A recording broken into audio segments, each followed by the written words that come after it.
Well, hello there. Welcome to the Catalyst Report. I'm Amy Lewis from the KFBK Morning News, along with my buddy Brandon Haefele from Catalyst Mortgage, the CEO and founder. Did you know that the first part of May is the hottest buying season for homes? And you got to be pretty tricky to get the home of your dreams. So first of all, why is the first part of May so popular? Well, you know, Amy, you're first off dealing with kids getting ready to get out of school, number Yeah. one. I mean, think about it. As a family, most people do not want to move in the fall. They don't want to move during the holiday time. They don't want to, move right after the summer when, kids are getting back, to Right, school. yeah. So really, May is that time where you're out looking for homes, April and May, when people are really out looking with their realtors to find a home. So then that way, by May they close, June they move in right after those kids get out of school. Talk to me though about this particular market, because this is crazy. I mean, It is. there are fewer homes on the market because as soon as they go on the market, I mean, they are snapped up. They really are, and on top of that, just with our region, they're getting snapped up. But now we're starting to see people from San Francisco Exactly. moving into our region. The Bay Area! The Bay Area, exactly, moving into our region. And with that, now it's more supply and demand. Yeah. There's people, multiple offers, some cash buyers, and we're seeing a lot more cash nowadays, and higher qualified individuals that are putting more down. Because again, remember, $400,000 house in the Bay Area Yeah. Oh, I know. is a shack Yeah. compared to something nice in our region. So you're really starting to see that. That's a lot of pressure, and which makes this time of year even more competitive. Silicon Valley encroaching Absolutely. on our area. I'll tell you, I mean, I've got friends who work in Silicon Valley, obviously. I'm not cursing you completely, because I have friends who moved up to Auburn from Yeah. Silicon Valley. So homes, even all the way up in Auburn, are selling at top dollar. Absolutely. And, when you're going into this, this time of year, you have to be prepared. You have to make sure that you're doing all of, your checks and balances, making Yeah. sure that you've been, pre-approved, that you know the area that you're looking in. You want to also talk to a certain, your realtor that might specialize, Yeah. let's say in Auburn, for instance, or Yeah. specialized in Carmichael or Fair Oaks. You want to work with people that know that area, because especially with this market, it comes down to the real estate agent really helping get you getting you into that home Yeah. after you've been pre-approved with that mortgage lender. This is interesting too, because I had heard, and maybe you can verify this, that more so in the spring than in the winter, it's easier to spot for needed repairs on a house that you're Absolutely. thinking about buying. That's actually correct. I mean, you look at it also for a home inspection. We've had this, and I recently, I'd say probably about 6 months ago, we had a situation where somebody had purchased a home the previous winter.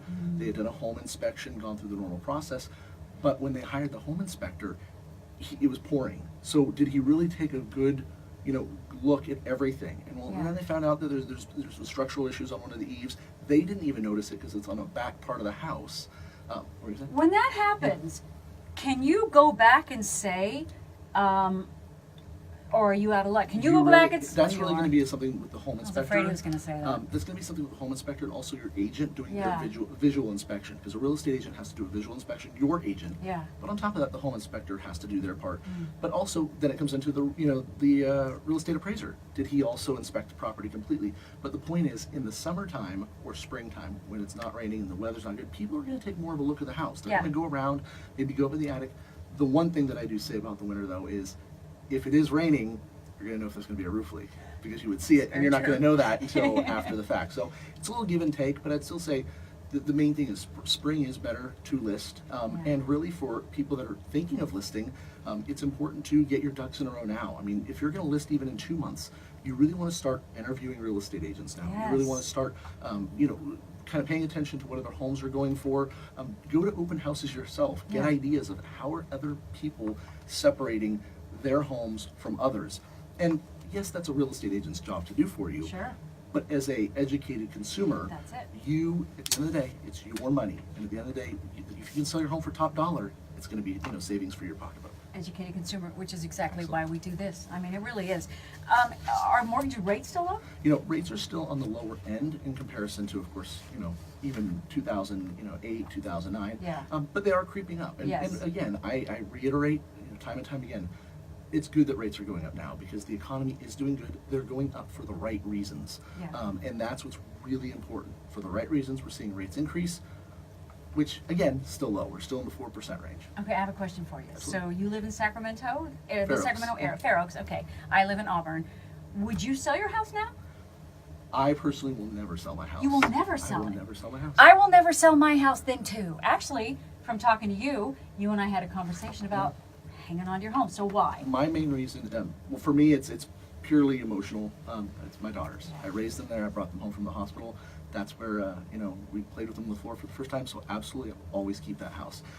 But if people are not attached to a crazy level like me, Well, you may then- be attached to it, but for financial reasons you have exactly. If Yeah. it's Which not is a hard to personal let go reason of it. and you can do it, exactly. If it's for a financial reason and you want to move or you have to move where your family's growing, now is an excellent time to sell, especially with inventory being low and especially because of what we're seeing with people moving from the Bay Area. It's really funny you said that because our daughters, we have bought and sold a lot of homes over the course of our years in marriage. But our home in Auburn, our eldest daughter says that's the home where she really grew up and found herself. And so she said, you can never sell this home. She said that if we ever thought of selling it, that she would buy it. I was like, you can't afford our home. Because Well, prices are yeah, pretty crazy right absolutely. I mean, even in Auburn, you're seeing the market grow, and you're seeing people even move from Sacramento Yeah. up to the Auburn area, and people are really they're taking advantage of what's available for them. One thing I want to take a step back Yeah. is when you have a seller. One thing I always want to remind consumers is you bought a house, let's say for $400,000 3 years ago, and now let's say it's worth $500,000, and people say, well, the housing market might be too hot to purchase, but let's say that person wants to move up. now. Yeah. Look at it like 5 years ago or 3 years ago as well. That $500,000 home that you're thinking of now really was less in value. So really, you're taking what you had here and what's gained that you didn't have before, and you're moving it to this home that's gained that it wasn't at before. So it's really more of a lateral move. Yes, your payment will be going up if you're getting more house, but it's important to really compare and look at both scenarios and look at what they were prior, both, and what you have now. Because a lot of people get concerned about the housing market when in reality that still is a benefit for them, with the equity. I have one more question. Absolutely.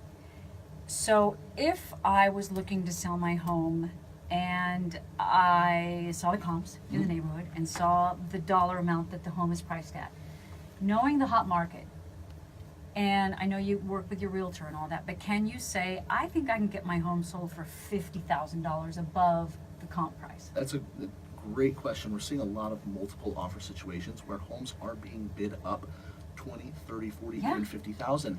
And now we're starting to see that with no appraisal contingency. Yeah. So meaning people are saying, we will go ahead and purchase your home, and if there's the difference in the appraisal, let's say came in $20,000 short, Yeah. you will still purchase it.